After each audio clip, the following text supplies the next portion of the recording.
प्रिय साथियों नमस्कार। भारत चीन व्यापार करने में समस्या क्या हो रही है, इस समस्या के समाधान के लिए हम कुछ पॉइंट देख रहे हैं कि समस्या क्यों हो रही है, कैसे हो रही है और किस प्रकार की हो रही है। पहला पॉइंट, व्यापार घाटा। भारत का चीन के साथ व्यापार घाटा बढ़कर 99.2 अरब डॉलर हो गया है, जो एक बड़ी चिंता का विषय है। इसका मतलब है कि भारत चीन से अधिक आयात करता है जितना वह चीन को निर्यात करता है। दूसरा पॉइंट, आयात पर निर्भरता। भारत चीन से आयात पर बहुत अधिक निर्भर है, यानी भारत चीन से आयात पर बहुत अधिक निर्भर है, खासकर इलेक्ट्रॉनिक वस्तुओं और दवाओं के लिए। इससे भारत की अर्थव्यवस्था चीन के प्रभाव में आ सकती है, जबकि ये भारत में अगर डेवलप होता तो ये दिक्कत नहीं होती, लेकिन ये डिपेंड टोटल चीन पर हो गया है। तीसरा पॉइंट, BIS मंजूरी।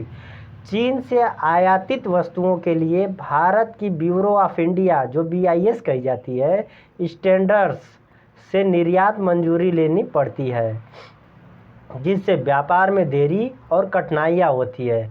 निर्यात में कमी। भारत का चीन को निर्यात कम हो रहा है, जो भारत के लिए एक बड़ा नुकसान है। यानी निर्यात में कमी, भारत का चीन को निर्यात कम हो रहा है, जो भारत के लिए एक बड़ा नुकसान है। अगर चीन निर्यात करता तो भारत की भी आर्थिक स्थिति मजबूत होती, लेकिन नहीं, वो निर्यात नहीं कर रहा है।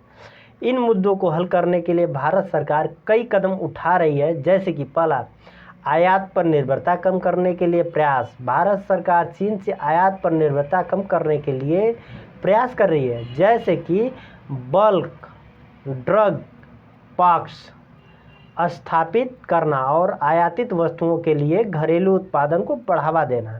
दूसरा पॉइंट, निर्यात को बढ़ावा देने के लिए प्रयास। भारत सरकार चीन को निर्यात बढ़ाने के लिए प्रयास कर रही है, जैसे कि व्यापार समझौतों पर बातचीत करना और भारतीय उत्पादों को चीन में बढ़ावा देना, लेकिन चीन ये एक्सेप्ट नहीं कर रहा है। नेक्स्ट पॉइंट, BIS मंजूरी प्रक्रिया को सरल बनाने के लिए प्रयास। जो समझौता के प्रति जो मतलब सिग्नेचर है, उसको BIS पद्धति कही जाती है, उसके लिए मंजूरी के लिए उन्होंने सरल प्रयास करने का कदम उठा रहा है। भारत सरकार BIS मंजूरी प्रक्रिया को सरल बनाने के लिए प्रयास कर रही है, ताकि चीन से आयातित वस्तुओं के लिए मंजूरी प्रक्रिया में तेजी लाई जा सके। इन प्रयासों के बावजूद भारत चीन व्यापार में अभी भी कई चुनौतियां हैं, जैसे कि सीमा विवाद और व्यापार घाटा। भारत सरकार इन मुद्दों पर काम करना जारी की है, लेकिन ये चीन अगर उस पॉइंट को सोचे तब, लेकिन भारत के सोचने से कुछ नहीं होगा। आखिर भारत कह रहा है घरेलू चीज़ बनी हुई इस्तेमाल कीजिए, मेड इन इंडिया यूज कीजिए सामान, लेकिन कदम उठा रहा है। कोई पॉइंट उन्हें बनाना चाहिए कि वो मजबूर हो चीन कि हमारी सामान को वो उपयोग करे। अगर जब तक चीन हमारी सामान को उपयोग नहीं कर रहे हैं, तब तक चीन की अर्थव्यवस्था मजबूत रहेगी, हमारी अर्थव्यवस्था गिरती जाएगी। इसलिए भारत सरकार को कोई अलग कदम उठाना पड़ेगा। ये समझौता करने से हम उनके सामान को तो ले पाएंगे, लेकिन हमारे सामान को कैसे लेंगे, उसके लिए कुछ कड़ा कदम उठाना पड़ेगा। कुछ कानून में संशोधन BIS पद्धति में करना होगा उनके। इस पर भारत सरकार के जो भी प्रमुख मंत्रालय है, उनको कंप्लीट इस पॉइंट के अनुसार सोचना पड़ेगा, जिससे कि भारत की आर्थिक व्यवस्था सुधार हो सके।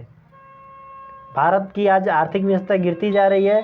इस व्यवस्था को देखते हुए भारत सरकार ने कई कदम उठाए, लेकिन अभी तक चीन के मामले में उनको सफलता नहीं मिल पाई है। आगे देखिए क्या हो रहा है। जय हिंद, जय भारत।